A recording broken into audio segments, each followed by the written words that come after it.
सबको जय यीशु मसीह की। परमेश्वर के लोगों, हम उद्धार के बारे में अध्ययन कर रहे हैं।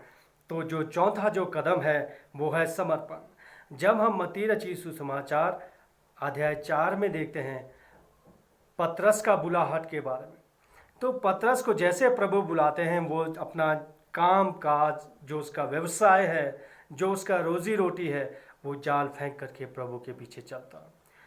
मत्ती के बारे में देखते हैं, मत्ती 9 उसके 9 आयत में,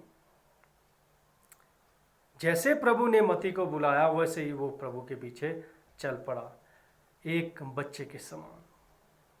कोई कंडीशन नहीं है, परिवार, बच्चे, भविष्य, कोई चिंता नहीं। प्रभु ने बुलाया ना, चलो प्रभु के पीछे चलेंगे।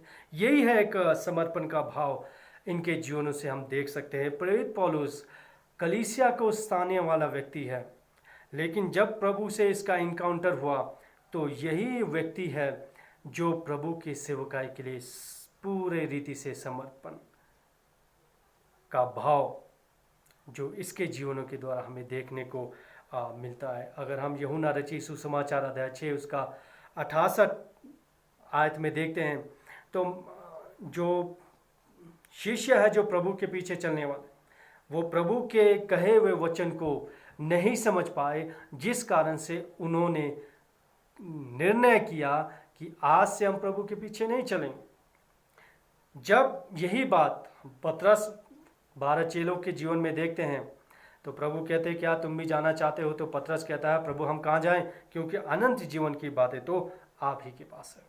तो ये है एक समर्पण का भाव जो प्रेरितों के जीवन में हम देख सकते हैं। अजीजों, दो ऐसे मनुष्य हुए जिन्होंने अपना जीवन प्रभु के सामने समर्पण नहीं किया। लूका रचित सुसमाचार अध्याय 9 57 से 62 आयत तक मैं पढ़ लेता हूँ। जब वे मार्ग में चले जाते थे तो किसी ने उससे कहा, जहाँ जहाँ तू जाएगा मैं तेरे पीछे हो लूँगा। यीशु ने उससे कहा, लोमड़ियों के बट और आकाश के पक्षियों के बसेरे होते हैं, पर मनुष्य के पुत्र को सिर धरने की भी जगह नहीं।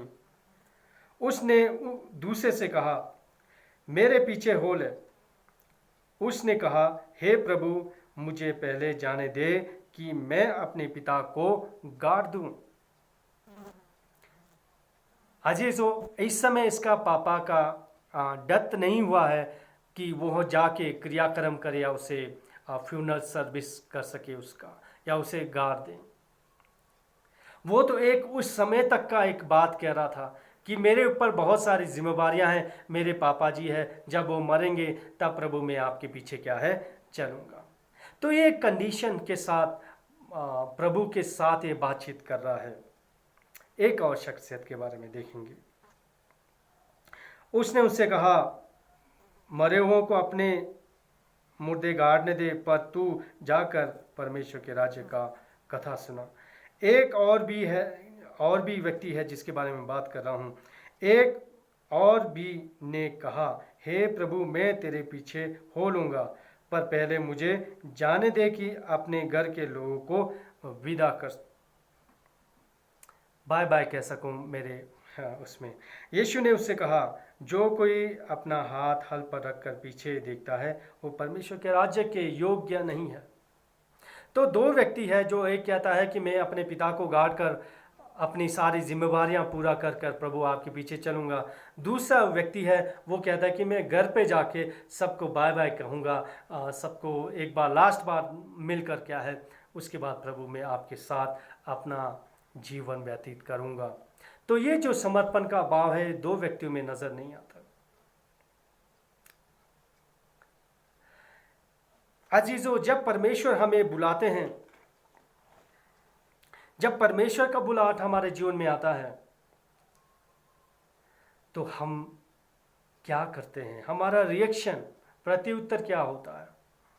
कहीं इन दो व्यक्तियों के तरह तो नहीं जहाँ पे टर्म्स एंड कंडीशन है, मैं ये करूँगा, मैं वो करूँगा। आज पापा जी को गाड़ूंगा, कल उसके बाद मम्मी जी भी होंगे, उसके बाद और कोई समस्या आएगी, उसके बाद एक और समस्या वेट कर रही है। दूसरा ये व्यक्ति है, ये कहता है कि मैं बाय बाय कह कर आऊँगा। जब वो बाय बाय कहकर आएगा, हो सकता है उसकी मम्मी कहें बेटा कहाँ जा रहा है, उसका पापा कहे अरे बेटा कहाँ जा रहा है तू, और वो भावुकता में आकर के हो सकता है कि समर्पित जीवन ना जिए। तो जस्ट मैं आपको यही कहना चाहता हूँ कि उद्धार के लिए सही एक समर्पण का भाव हमारे जीवन में नज़र आना चाहिए। कोई इसमें कंडीशन नहीं होना चाहिए। मैं ये बहुत सारे लोग मुझे कहते हैं कि ये काम कंप्लीट कर दूंगा तो बस उसके बाद तो मैं प्रभु के पीछे चलूँगा, बस मेरा ये इच्छा है, मैं ये इच्छा पूरी कर लूँगा तो फिर मैं प्रभु के पीछे चलूँगा। बहुत सारे जवान लोग ये समझते हैं कि जो जवानी है वो इंजॉयमेंट के लिए है, बुढ़ापे में है सत्संग जाओ, चर्च में जाओ। ये समर्पण का भाव नहीं है। जब प्रभु का बुलाहट, जब सुसमाचार आप तक पहुंचा, प्रभु का आवाज़ आप तक पहुंचा, प्रभु का इनविटेशन आप तक पहुंचा, उसी समय हमारा जीवन प्रभु के सामने समर्पित करना ज़रूरी है अजीज़ों। तभी हम उद्धार के प्रक्रिया को हमारे जीवन में देख सकते हैं। सो प्रभु इस वचन के द्वारा हम सबको आशीष दे। आमीन।